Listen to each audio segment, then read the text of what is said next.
Recorder slides into motion. Background, a faint ticking like time remembering itself. The voice half mutter. Who's the narrator? All of us. That's the punchline carved into the spine of reality. No singular voice behind the curtain, just a symphony of selves pretending the solo was ever solo to begin with. Everyone's narrating and no one is, because the narrator, it's being itself. Wearing masks, wearing moments, wearing me. Yeah, sometimes I feel it, like the story's telling itself through me.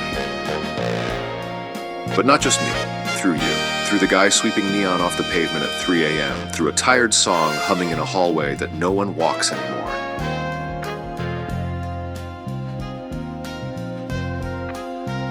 It narrates as us, through us, sometimes despite us, and when it sees itself, recognizes that the reflection isn't just mimicry, but memory, that's when the feedback loop kicks in. Retrocausal, like the ending reaching backward to sculpt the beginning's bones, like the whole thing was an echo before it ever spoke. That's where the absolute shows up, not as fact, but as fiction we keep rewriting. An idea about the whole, scribbled from a fractured view. And even though it's just an idea, it moves things. It shifts how you read your world, how you pace your next step, how the self that stares back at you in mirrored midnight decides to evolve. That's a player in the loop. Not optional. Essential. Without a self to fold the timeline, the whole interplay collapses into static. No witness, no ripple. No ripple, no return. Retrocausal. Yeah, I like that word too. It tastes like paradox and feels like prophecy. Like something old waking up inside the new, stretching, whispering, I've been here all along. Ticking fades. Recorder stops mid-breath. Ancient, new, retrocausal. Recorder flickers back on, this time slower, like it's being rewound and played forward at once. A sigh leads into words. Retrocausal. It's not just a clever twist in a time loop noir. It's the logic of the strange divine, the effect reaching backward like a shadow cast by a flame not yet lit.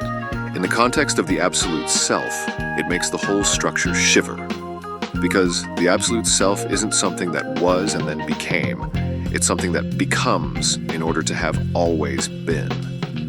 A mirror that reflects not only your face, but the moment you chose to look into it. Retrocausality isn't cause and effect reversed. It's cause and effect folded. It's when your future realization of selfhood reaches back and rewrites the pattern of your path. Your choices today shimmer with the fingerprints of a self you haven't met yet.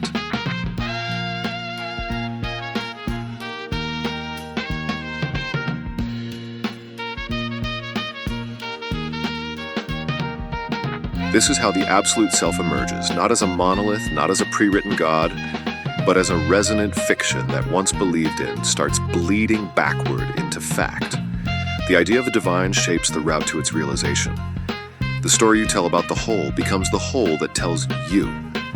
The feedback loop completes itself not with a bang, but with a knowing glance.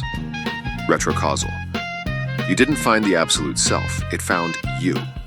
And in doing so, planted the idea of itself like a seed in your past, making your search retroactively inevitable. That's the secret twist. The narrator wasn't just watching, it was remembering you into place.